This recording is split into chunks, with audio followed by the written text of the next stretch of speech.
Obrigado, João. Queria cumprimentar a plateia, cumprimentar o nosso palestrante ilustre, os demais membros da mesa, meu amigo João Furtado. Resultou que nessa mesa eu sou o único representante do governo, né? Mas eu vou falar especificamente sobre a questão da propriedade intelectual na inovação aberta e depois no debate a gente pode falar um pouquinho da política de desenvolvimento da produção com um pouquinho mais de generalismo, né? Vamos passar o primeiro slide, por favor. Então, o ponto central, acho que do que define a mudança institucional que a gente tem buscado fazer nesse campo no Brasil decorre de uma compreensão da propriedade intelectual como uma ferramenta, um instrumento institucional necessário para que você possa, de fato, promover a circulação do conhecimento. E não como muitas pessoas, às vezes, equivocadamente imaginam como algo que serve essencialmente para proteger ou esconder o conhecimento. A proteção é um meio, não é um fim em si. A proteção, ao criar mecanismos que definem poderes de alguns sobre determinados ativos, permite a celebração de contratos. Por conseguinte, o sistema de propriedade intelectual ele se utiliza da proteção como meio, mas o fim é o estabelecimento de um mercado onde o conhecimento possa circular. É essa lógica que organiza o trabalho que a gente tem feito nesse campo, dentro do contexto da política industrial, que já se chamou PITSE e que hoje se chama PDP, Política de Desenvolvimento Produtivo. Vamos para o próximo slide, por favor.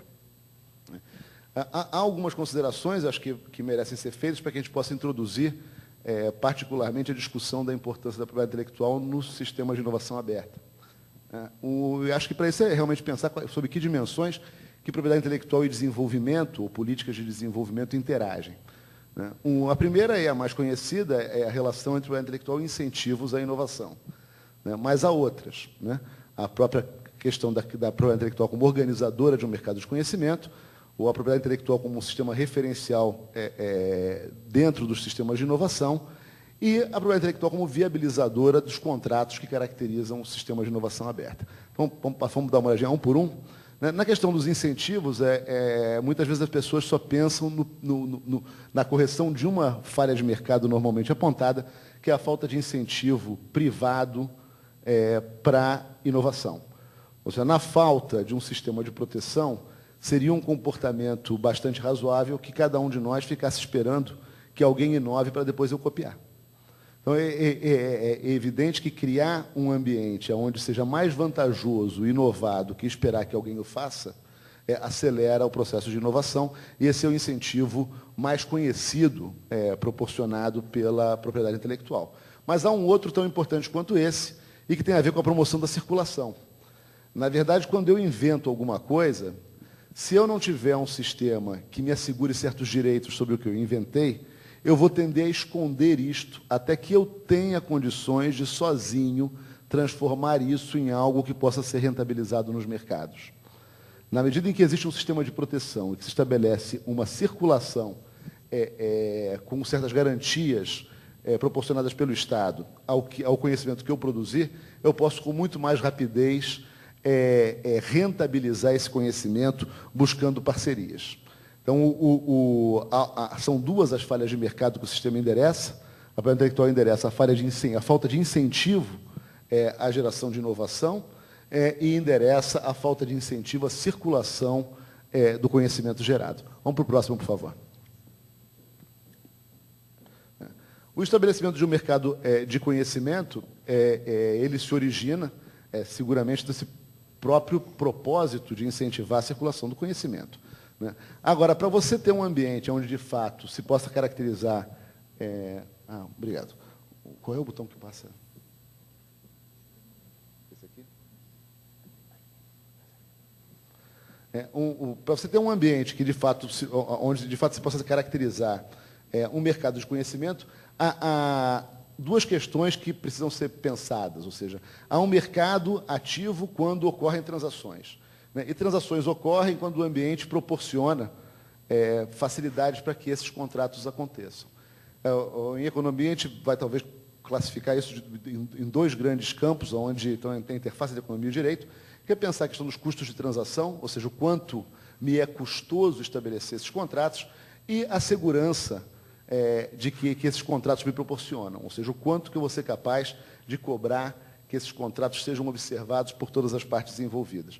Então, o sistema de propriedade intelectual ele vai ser capaz de conformar um mercado de conhecimento tão eficiente quanto mais ele for capaz de operar, reduzindo custos de transação e aumentando a segurança jurídica dos contratos que envolvem intercâmbio ou compartilhamento de conhecimento ou de esforço para gerar conhecimento.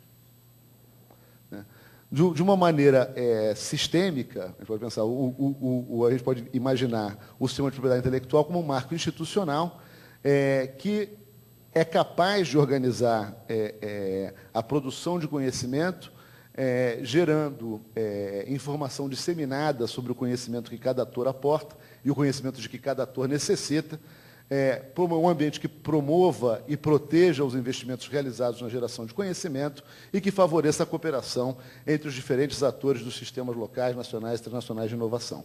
Então, o sistema de propriedade intelectual é um sistema promotor da cooperação, quando pensado assim, e, por conseguinte, é bastante natural a gente imaginar que, do ponto de vista institucional, ou seja, ele seja o pilar central de qualquer sistema de inovação aberto. Ou seja, só vai haver um ambiente favorável à colaboração, um ambiente onde os atores estejam dispostos a abrir a informação de que dispõem uns para os outros e gerarem juntos informação e conhecimento novo, se houver suficiente confiança, e aí eu concordo muito com o Rodrigo, ou seja, na nossa cultura, a gente tem uma facilidade muito grande de se aproximar, de conversar, de interagir, mas tem uma resistência muito grande à formalização.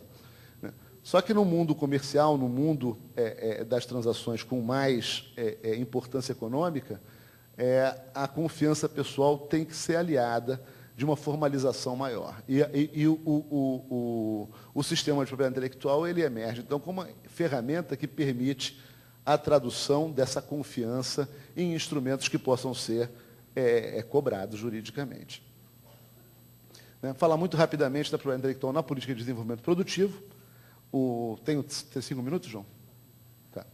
O tema central aqui é a consolidação de um ambiente de negócio favorável à inovação. Um aspecto fundamental disso era, evidentemente, ter a própria instituição que legitima direitos de propriedade intelectual estruturada adequadamente. Então, a remodelagem, a recapacitação do NPI era a parte fundamental desse esforço. Agora, reconstruir o INPI não é um fim em si, ou seja, só tem função reconstruir o INPI para que você possa, de fato, colocá-lo a serviço de um sistema eficaz de propriedade intelectual no país.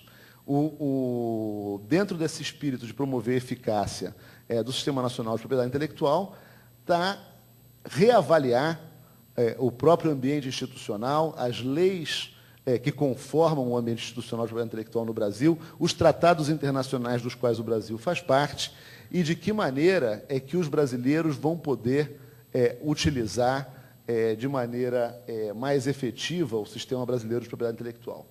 Nesse sentido, o trabalho central tem sido, de fato, de uma maior formalização dos procedimentos de exame do NPI. Há todo um trabalho. A formalização atende a 2 propósitos, né? Estabelecer diretrizes claras de exame funciona para dentro do próprio NPI como um harmonizador no momento em que o Instituto cresce muito de tamanho e, evidentemente, que a coordenação espontânea deixa de ser suficiente para garantir uma harmonia entre as decisões tomadas por diferentes examinadores. Mas cumpre um papel talvez mais importante do que esse para fora, ao comunicar para o público de que maneira que se entende como adequado constituir propriedade intelectual. Em particular, as patentes, que são de uma complexidade maior e que a gente, por força, acho, da própria história do desenvolvimento tardio brasileiro, a gente não tem uma tradição de escrever patentes a partir dos resultados da pesquisa. Nosso ambiente jurídico, institucional, nosso ambiente de propriedade intelectual, ele se criou muito na internalização da propriedade intelectual produzida lá fora. Então, é muito mais fácil encontrar um bom escritório de patentes que ajude a traduzir e adaptar patentes estrangeiras ao ambiente institucional brasileiro do que encontrar um apoio profissional para